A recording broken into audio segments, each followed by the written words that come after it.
Atul Subhash case, इसके बारे में अगर आप सोशल मीडिया से जुड़े होंगे या थोड़ा सा भी न्यूज़ चैनल पर देख रहे होंगे तो आप इस केस से पहले से ही रूबरू होंगे। इस विषय पर हम ज़्यादा खुद से नहीं बात करेंगे, इसके लिए आपको हमारे बगल में बैठे हैं आदरणीय मोहित जी। इस विषय में ये बातचीत करके बताएंगे कि किस तरह से आज कानून का दुरुपयोग करके महिलाएं मर्द जाति को सताया जा रहा है। कहीं भी मर्द जाति को कुछ भी गलती करे औरत, लेकिन एक डॉरी एक्ट आ गया है महिलाओं को जो एक ऐसा शक्ति दिया है, एक ऐसा रामबाण है जो डॉरी एक बार लग जाने के बाद मर्द जो है जीने पर घुट घुट कर जीते हैं।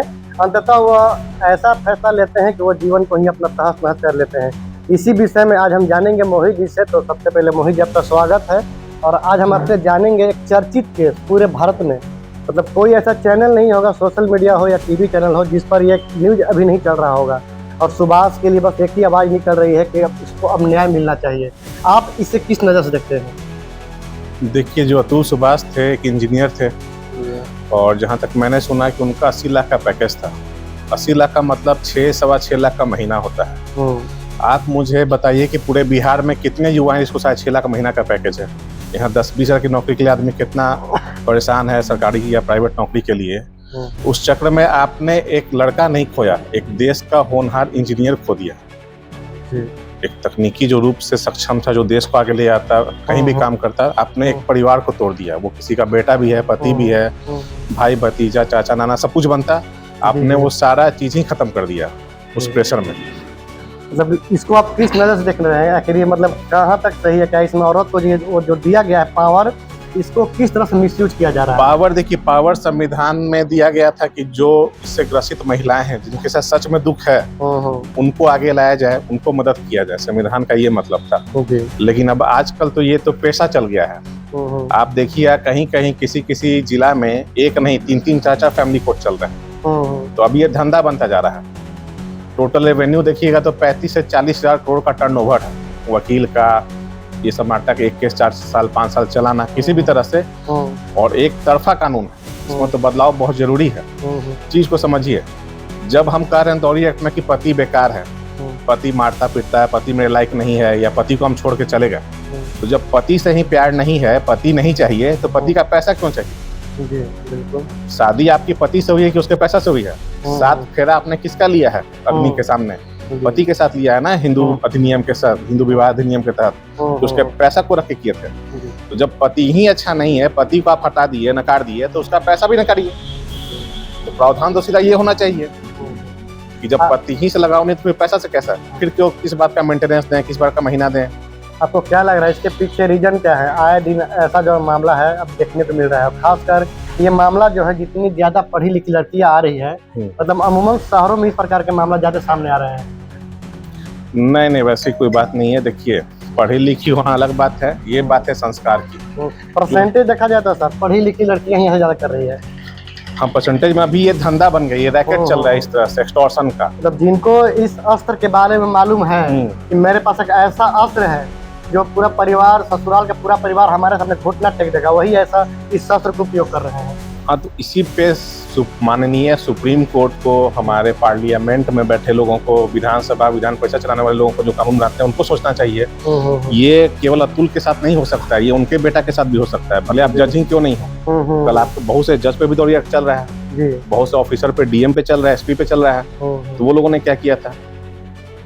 जैसे यहाँ ना पैसा की बात है ना इसकी बात है, कानून के दुरुपयोग की बात है। आपको बस मानसिक प्रताड़ना करना है कि परिवार। अतुल केस में पैसा मांगा जा रहा था, पहले 1 करोड़ मांगा गया। 1 करोड़ जब देने के लिए अतुल राजी हुआ तो फिर 3 करोड़ का डिमांड कर दिया गया, जिसके बाद अतुल ने आत्महत्या करना ही अपने आप को सुरक्षित समझा। हाँ, तो कोई रास्ता उनके पास नहीं बचेगा, कहाँ से वो 3 करोड़ देगा? बच्चे के नाम पर अलग मेंटेनेंस दीजिए, पत्नी को अलग दीजिए, परिवार को अलग दीजिए, और वो लोग अपना अतुल की वाइफ को अलग पैसा चाहिए, उसके साला को अलग पैसा चाहिए, माँ को अलग पैसा चाहिए। तो मेंटेनेंस भी कुछ सोच समझ के बांधना चाहिए ना, या फिर बांधिए नहीं। जैसे मेरा कहना, जब आपने डॉरी एक्ट कर दिया तो तुरंत नार्को टेस्ट कराइए। ये प्रावधान संविधान में ही होना चाहिए या संशोधन होना चाहिए कि जो भी लड़की डॉरी एक्ट कर रही है अपने पति पे, लगे हाथ उसका नार्को टेस्ट हो और उसका फुटेज कोर्ट में जमा हो न्याय के लिए। हमको न्याय करना है। दूसरा, हमारे न्याय सिस्टम को देखिए। न्याय सिस्टम में कहीं भी ये नहीं है कि हम न्याय करेंगे फैमिली कोर्ट में, वहाँ है सेटलमेंट। डॉरी एक्ट होने का मतलब कि हमको 50 लाख दीजिए, 2 करोड़ दीजिए, हम अपना रास्ता नापेंगे। तो इसमें किसी भी तरह से चाहे जैसे भी आइए औरत का ही जीत होगा। पैसा देना ही पड़ेगा आपको। हाँ। आपको न्याय है ही नहीं। और ये न्यायालय बना है न्याय के लिए, न्यायाधीश बैठे हैं न्याय करने के लिए, सेटलमेंट करने के लिए नहीं। अच्छा, जज पर भी आरोप लगाया गया है वीडियो के माध्यम से कि कुछ लेन देन का मामला था कि इतना पैसा दीजिए सेटलमेंट हो जाएगा। इस पर आप क्या कहेंगे? क्या सच में ऐसा घटना होता है या सिर्फ बोल दिया गया? ये तो बहुत दुखद बात है। न्यायाधीश लोग बैठे हैं न्याय करने के लिए, अगर वही पैसा मांगने लगेंगे तो फिर आदमी किसके पास जाए? तो सब सिस्टम ही कोलैप्स कर जाएगा। लेकिन ऐसा नहीं है कि सारे जज उनके ही जैसे हो मांगने वाले। एक से एक बहुत अच्छे जज हैं, एक से एक ने ऐतिहासिक फैसला दिया है, चाहे वो सुप्रीम कोर्ट हो, हाई कोर्ट हो या लोअर कोर्ट हो। सब जज उस तरह के नहीं है। हर अच्छाई बुराई हर सिस्टम में है। प्रशासन में भी कोई अच्छा बुरा है तो जज में कोई अच्छा बुरा है। तो न्यायाधीशों को थोड़ा सा सोचना होगा कि आप जिस कुर्सी पे बैठे हैं न्याय के लिए, आपसे लाखों लोगों की उम्मीदें हैं, उसको इस तरह से कोलैप्स नहीं कीजिए पैसे के लिए। या फिर जो भी केस आप देख रहे हैं, फैमिली कोर्ट के जज हो या कोई भी जज हो, मेरिट पे देखिए। जैसे आप वहाँ सेटलमेंट के लिए मत जाइए, जैसे वहाँ पे दलाली नहीं होता है कोर्ट में कि हमको 50 लाख दीजिए तो हम केस वापस लेंगे, कोर्ट दीजिए। अगर हम कल्पित हैं, गुनाहगार हैं, प्रताड़ना किए हैं, सबूत है तो न्याय कीजिए। इसमें न्याय का बात आता है ना। ये चीज ही खत्म होना चाहिए कि हमको सेटलमेंट के लिए पैसा चाहिए।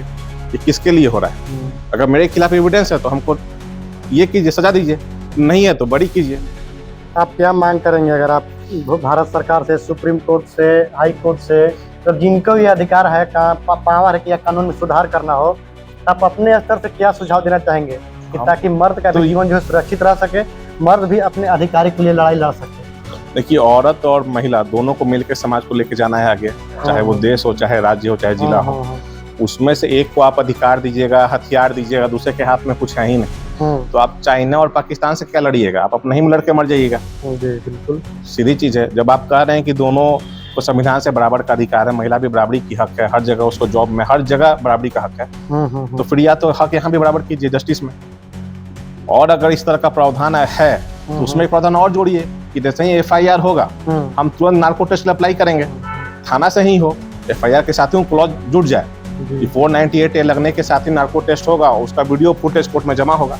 एक लड़की पक्ष का भी हो, लड़की का भी हो, लड़का पक्ष का भी हो, दूध का दूध पानी का पानी हो जाएगा। क्यों केस को 5 साल 4 साल खींचना है? दूध का दूध पानी का पानी हो जाएगा।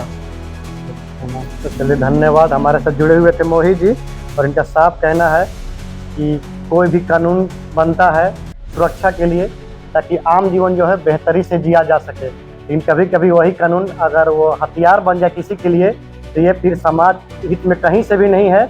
एक तरह से एक जीवन को, एक मर्द जाति को बर्बाद करने का एक अस्त्र बन जाता है। तो क्या है आप सब जनता की भी राय, आप हमें कमेंट बॉक्स में बताएं। धन्यवाद।